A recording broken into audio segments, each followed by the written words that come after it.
Sir అంటే నిన్న చూసుకున్నట్టయితే ఎంపీ పెమ్మసాని చంద్రశేఖర్ గారు కొన్ని వ్యాఖ్యలు చేశారు. ఒక్క మాటతో మేము కూడా చంపేయగలుగుతాం జగన్మోహన్ రెడ్డి అని చెప్పేసి తను వ్యాఖ్యానించడం జరిగింది. అంటే గతంలో చూసుకున్నట్టయితే ఇది ఒక సభల మీద నిల్చొని చంపుతాము, మేము కూడా లేస్తే మనిషిని కాదు అని చెప్పేసి కొంతమంది ఇట్లా సభలలో మాట్లాడడం ఎంతవరకు కరెక్ట్ అంటారు? అంటే రాష్ట్ర అభివృద్ధి గురించి మాట్లాడకుండా, రాష్ట్రంలో ఉన్న సమస్యల గురించి మాట్లాడకుండా, రాష్ట్రంలో పెట్టుబడుల గురించి మాట్లాడకుండా ఈ చంపడాలు, చంపుకోవడాలు వీటి గురించి అసలు ఎందుకు వస్తుంది అంటారు? ఏంటి అంటారు అసలు ఇది? ఇక్కడ పెమ్మసాని గారు ఏమన్నారంటే, చంద్రబాబు నాయుడు గారి ముఖం గురించి ఏదో కామెంట్ చేశారని, సబ్జెక్ట్ మీద మాట్లాడదాము, ఎంతైనా మాట్లాడదాము, కానీ ఇట్లా బాడీ షేమింగ్ చేయడం కరెక్ట్ కాదు.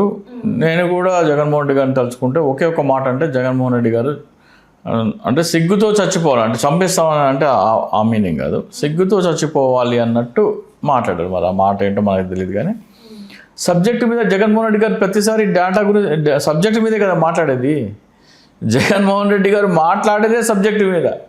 మీరు మీ నాయకుడు లోకేష్, పవన్ కళ్యాణ్ మాట్లాడేదే సబ్జెక్టు కాకుండా వేరే విషయాలు, అబద్ధాలు. మీరు ఎన్నికలు ఎట్లా గెలిచారు? పెమ్మసాని గారు మీరు ఎన్నికలు ఎట్లా గెలిచారు? ల్యాండ్ టైటిలింగ్ యాక్ట్ కాదు, ల్యాండ్ గ్రాబింగ్ యాక్ట్ అన్నారు. మీ ఆస్తి పత్రాలు మీకు ఇవ్వరు, జిరాక్స్లు మాత్రమే ఇస్తారు, ఆయన దగ్గర పెట్టుకుంటారు అన్నారు. 33,000 మంది అమ్మాయిలు అదృశ్యం అయిపోయారు అన్నారు. సుగాలి ప్రీతికి జగన్మోహన్ రెడ్డి అన్యాయం చేశారన్నారు. ఇట్లా ప్రతిదీ మీరు వాస్తవాలు మాట్లాడి ఎక్కడ రాజకీయం చేస్తున్నారు పెమ్మసాని గారు? మీరు చేసేదే అవాస్తవాల మీద రాజకీయాలు. జగన్మోహన్ రెడ్డి గారే డేటా మీద మాట్లాడుతున్నారు. డేటా పెట్టుకుని మాట్లాడే ఏకైక నాయకుడు జగన్మోహన్ రెడ్డి. మీ కుటుంబానికి సంక్షేమ పథకాలు అందితేనే నాకు ఓటు వేయండి, లేకపోతే నాకు ఓటు వేయద్దు అన్న దీశాలి జగన్మోహన్ రెడ్డి. నా పరిపాలనలో మీ కుటుంబానికి మేలు జరిగితేనే ఓటు వేయండి, లేకపోతే ఓటు వేయకండి అని చెప్పింది దీశాలి జగన్మోహన్ రెడ్డి గారు. చంద్రబాబు నాయుడు గారి చరిత్ర ఏంటి? మొదటిసారి 2014లో రైతు రుణమాఫీ చేస్తామని చెప్పి, ఆ తర్వాత మొత్తం రుణమాఫీ చేస్తామని ఎక్కడ చెప్పామంటాడు.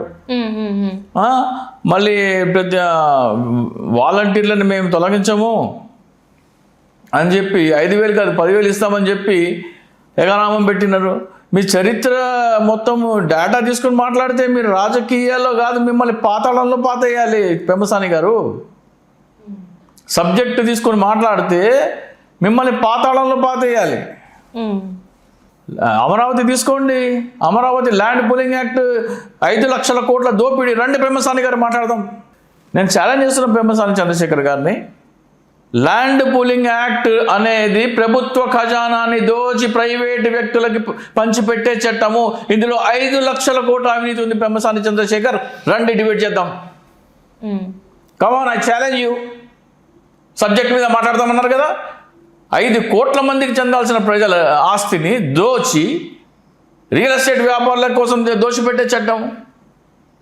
మీరు అమరావతి నిర్మాణం కోసం ఇచ్చే కాంట్రాక్ట్ల కాస్ట్ ఏంటి?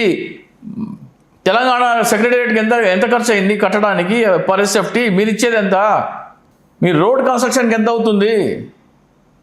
ఎందుకు అంత భారీ ఖర్చులు పెడుతున్నారు? అవినీతి కోసం కాకపోతే సబ్జెక్ట్ మీద మాట్లాడితే మీరు కంటికి కనపడకుండా సబ్జెక్ట్ మీద మాట్లాడదామంటే మీరు బుల్లెట్ కూడా దొరకకుండా పారిపోతారు పెమ్మసాని చంద్రశేఖర్. ఏముందమ్మా చంద్రశేఖర్, ఈయనేమో చెప్తాడు నేనేదో మాదాపూర్ కట్టినా అని, నేనే కట్టానని. 2004లో మాదాపూర్ ఎట్లా ఉంది? ఆయన ఉమ్మడి ఆంధ్రప్రదేశ్కి ముఖ్యమంత్రి ఎప్పుడు? 2004. ఆ తర్వాత తెలంగాణకి ఆయనకు సంబంధం లేదు, హైదరాబాద్కి ఆయనకు సంబంధం లేదు. 2004లో హైదరాబాద్లో ఉన్న ఫోటోగ్రాఫులు తీద్దాము, ఇప్పుడు ఆ తర్వాత ఉన్న ఫోటోగ్రాఫులు తీద్దాము. చంద్రబాబు నాయుడుకి ఏం సంబంధం 2004 తర్వాత జరిగిన అపాయింట్మెంట్కి? రాజశేఖర రెడ్డి గారు ఉన్నారు, ఆ తర్వాత బీఆర్ఎస్ ఉంది, టీఆర్ఎస్ కమ్ బీఆర్ఎస్. సో చంద్రశేఖర్ ఎట్లనే తను చెయ్యని దాన్ని కూడా నేనే చేశానని చెప్పుకుంటాడు. బిల్ క్లింటన్కి నేను డ్రైవింగ్ లైసెన్స్ ఇస్తా అంటాడు. అది ఎంత పెద్ద తప్పు మాట అనేది చంద్రబాబు నాయుడు గారు ఆలోచించలేదు. ఎందుకంటే అసలు డ్రైవింగ్ వచ్చా లేదా, లైసెన్స్ అసలు. పెమ్మసాని చంద్రశేఖర్ గారు అమరావతిలో బతికితే 20 ఏళ్ళు ఎక్కువ బతుకుతారు, అమరావతిలో నివాసం ఉంటే అని చెప్పారు. మతి భ్రమించి మతి భ్రమించిన ముఖ్యమంత్రిని మీరు మెంటల్ హాస్పిటల్లో వేయాల్సింది పోయి ఆయన చేత మాటలకి దాని మీద మాట్లాడకుండా సబ్జెక్ట్ మీద మాట్లాడమంటారా? సబ్జెక్ట్ మీద చెప్పండి. అమరావతిలో బతికి జీవిస్తే 20 సంవత్సరాలు ఎక్కువ ఎట్లా బతుకుతారు? ఏముంది అక్కడ? ఏం మాట్లాడుతున్నారు? సబ్జెక్ట్ మీద మాట్లాడితే మీరు బుల్లెట్ కూడా దొరకరు. అంటే పొల్యూషన్ లేకుండా ఉండొచ్చు అని చెప్పేసి మాట్లాడుతున్నారు. అది అమరావతి ఎందుకు? ప్రపంచంలో చాలా దేశాలు ఉన్నాయి, ఆంధ్రప్రదేశ్ చాలా ప్రదేశాలు ఉన్నాయి. విశాఖపట్నంలో కూడా పొల్యూషన్ లేదు, తిరుపతిలో కూడా లేదు. Why only Amaravati? కర్నూలులో కూడా లేదు. Why only Amaravati? అమరావతిలో మీరు ప్లాట్లు మీరు కొనుక్కున్న, మీరు ఎన్ని లక్షలకి, 7 లక్షలకి, 10 లక్షలకి కొన్నది 10 కోట్లకి, 20 కోట్లకి అమ్ముకునేందుకు మీరు చెప్పే కట్టుకథలే ఇవన్నీ. సబ్జెక్టు మీద మాట్లాడితే మీరు నిలబడలేరు పెమ్మసాని గారు. మీకు తెలీదు, కొత్తగా వచ్చారేమో పార్టీలకి. తెలుగుదేశం పార్టీ చరిత్ర తవ్వితే, ఎస్పెషల్లీ చంద్రబాబు నాయుడు చరిత్ర తవ్వితే, సబ్జెక్టు మీద మాట్లాడితే బుల్లెట్ కూడా దొరకకుండా పారిపోతారు.